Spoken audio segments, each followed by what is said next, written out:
Good evening aspirants, welcome to daily newspaper analysis brought to you by Shankar IAS Academy. Today's date is 17th April 2025. These are the four topics we are going to discuss today.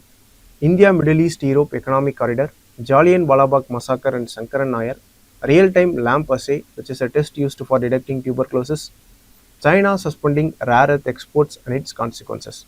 So these are the four important topics we are going to discuss here. Shankar IAS Academy is going to conduct All India UPSC Prelims mock test for this year. The test will be conducted on 4th May, 11th May and 18th May. So interested aspirants can enroll in it. Now we are going to discuss about India, Middle East, Europe Economic Corridor. Recently, India and Italy have agreed to work together on a big international project, which is this IMEEC, which is India, Middle East, Europe Economic Corridor, and it was launched during G20 summit in Delhi, which happened in September 2023. So the goal of the project is to improve the transportation and trade between India, Middle East and Europe. This topic comes under GS Paper 2 International Relations and also in GS Paper 3 Infrastructure part. Now let us get into the discussion. As I said earlier, this corridor is planned to connect India with Europe through Middle East. It will pass through countries like United Arab Emirates, Saudi Arabia, Jordan and Israel, and then it will reach Europe. So the main aim of the project is to help the goods move faster and make the trade easier and cheaper. Till now, 8 countries and groups have signed an agreement to support this project.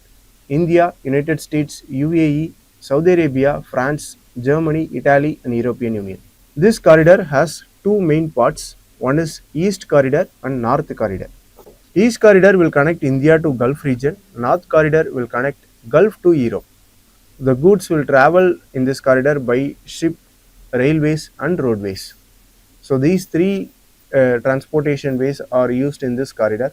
Many ports will be linked under this project. In India, Mundra Port, Kandla Port and Jawaharlal Nehru Port are linked through this project. In Middle East, Fujairah Port, Jebel Ali Port and Abu Dhabi Port in UAE and Dammam Port in Saudi Arabia are also linked through this project. In Israel, Haifa Port will be connected in this project, and in Europe, Piraeus Port in Greece, Messina Port in Italy and Marseille in France will also be included in this project. The railway lines will also be built under the project. The railway lines will connect the Fujairah Port in UAE to Haifa Port in Israel.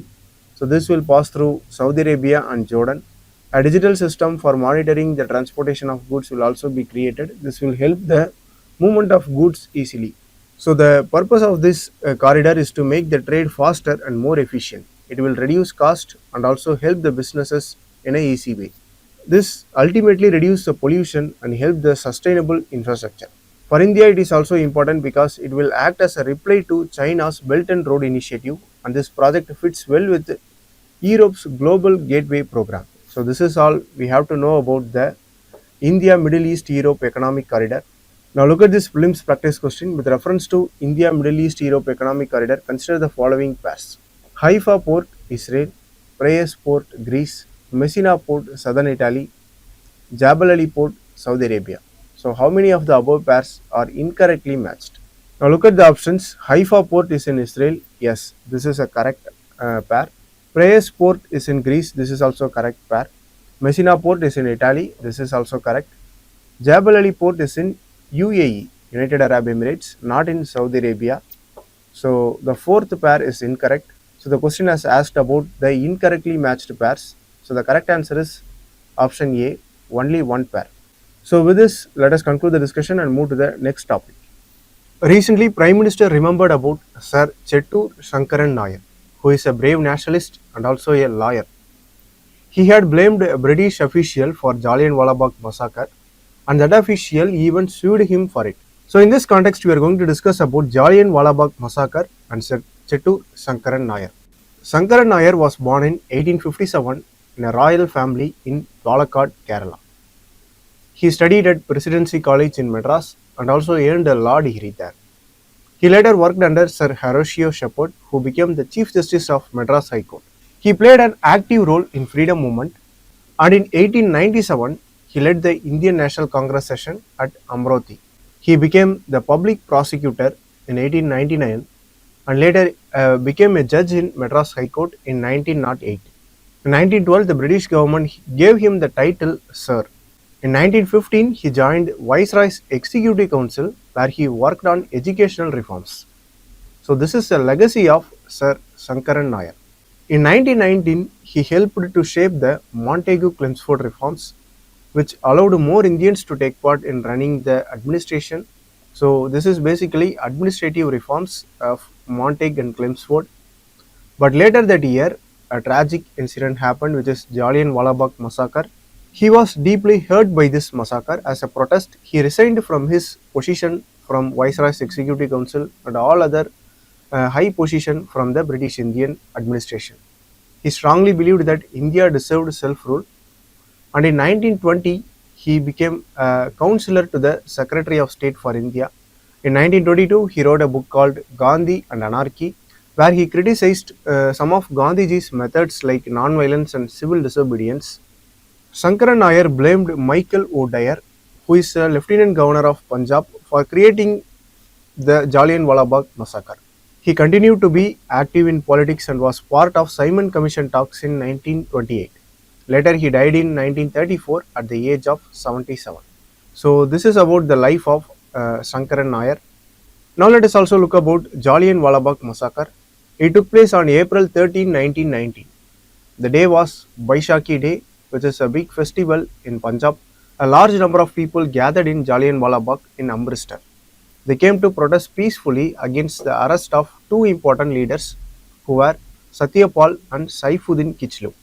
So this protest is against the Rowlatt Act. If you look at Rowlatt Act, it was passed on 1919 in March on that year. It allowed the British government to arrest people without even trial. If the British government suspect a person of anti-British activities, they can arrest the people and directly jail him without any trial. So this law angered many Indians and politicians. Indians saw this law as an unfair legislation and very dangerous one. So for protesting this law and also the arrest of two important leaders, people gathered at Jallianwala Bagh for a peaceful protest. And then only the Jallianwala Bagh massacre happened. And for this massacre, Sri Shankar Nair has accused Michael O'Dwyer. So let us conclude the discussion and move to the next topic. Here we are going to discuss about real-time lamp test. Scientists at Sri Chitra Thirunal Institute in Thiruvananthapuram have created a new technology or a test to detect the tuberculosis. So this test is called real-time loop-mediated isothermal amplification test. So simply called as RT lamp assay. So here we are going to discuss about this RT lamp assay. This RT lamp test is a new type of molecular test which can detect TB with high accuracy. It is more sensitive than older methods and can also find TB bacteria even when only small amount of bacteria is present in the sample. So this makes the test useful for detecting TB at very earlier stage, because in earlier stage the patient sample will have a little amount of bacteria. So this test can detect even those little amount of bacteria. So this test is more accurate than previous methods, and this test can detect TB at even earlier stage than previous test. The previous test like RT-PCR test for detecting the tuberculosis will need 3 different temperature settings, but this RT lamp test will just need only one temperature. So it has many advantages compared to previous test. The technology has been licensed to companies for production, and it has received approval from India's Drug Standard Control Organization, that is CDSCO, the Central Council of Medical Research. Indian Council of Medical Research is currently validating this further. Additionally, the World Health Organization Health Technology Access Pool is also reviewing the test. So ICMR and WHO are also reviewing about this test, and this test will soon be available for public. So this is all about the RT lamp assay test. Consider the following statement with respect to a real-time lamp assay. It is an open platform system for TB diagnosis. It uses 6 primers, while RT-PCR test uses only 2. RT lamp giving positive results in just 10 to 20 minutes. Yes, all of the statements are correct. Recently, China has stopped exporting the rare earth elements. So this move is a response to United States increasing their tariffs on Chinese goods. This is part of ongoing trade tension and a trade war between the two largest economies of the world, US and China. So in this context, we are going to discuss about this issue, why China has suspended the rare earth exports and why it is important. Rare earth elements are a group of 17 metals which are silvery, white, soft and heavy metals. They are called rare because they are actually found in many places but not easy to mine them. These elements are like lanthanides, scandium, yttrium, and they are chemically similar and are found in same mineral deposits. So these are the rare earth elements listed here. Take a look at it. All of them are metals with similar properties. These rare earth elements have high melting points and boiling points, and they are very malleable, and they are used in many industries and important strategic resources. Importantly, they show strong magnetic and glowing properties due to their unique electronic structure.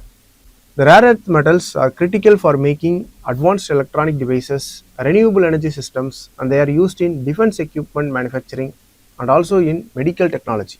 So they are used in electric vehicles, wind turbines, and military hardwares. Due to their role in green technology and renewable energy systems, they are important to achieve the net zero emission targets by many countries. Now, China holds the largest reserve of rare earth elements, and they also dominate in the global production of rare earth metals. China produces about 90% of world's rare earth elements, and they also control the most of the technology which is needed to refine these rare earth elements. So the technology to mine these rare earth elements and refine them is also available only with China. Other countries like Brazil, Vietnam and Russia also has rare earth deposits, but the global production is led by China. As of now, the China has placed a restriction on the export of heavy rare earth elements. So these metals along with the special magnets made from them can now be exported only with special licenses from Chinese government. Currently, China has not issued any licensing system for other countries, so which means the exports of these metals are currently halted for now. This step of China is seen as a direct response to the tariffs imposed by US. So China is aiming to prevent certain companies, especially American defense contractors, from getting these critical minerals. So this has become a part of a broader trade war between the two largest economies, and this might also impact India. India may not hit very hard because its domestic consumption of rare earth elements is lower, but still India imports a large portion of rare earth elements from China. That is, its requirement of 65% of rare earth elements are imported from China, so there could still be impact. We should wait and watch. So with this, let us conclude the discussion. Consider the following options. Rare earth metals can be used in which of the following? Television, guided missiles, sports equipment, night glasses. Yes, all of these things uses rare earth metals. So the correct answer is option D, all of the above. With this, we have come to the end of the discussion. If you like the video, please share it with your friends and don't forget to subscribe to Shankar IAS Academy YouTube channel. Thank you for watching.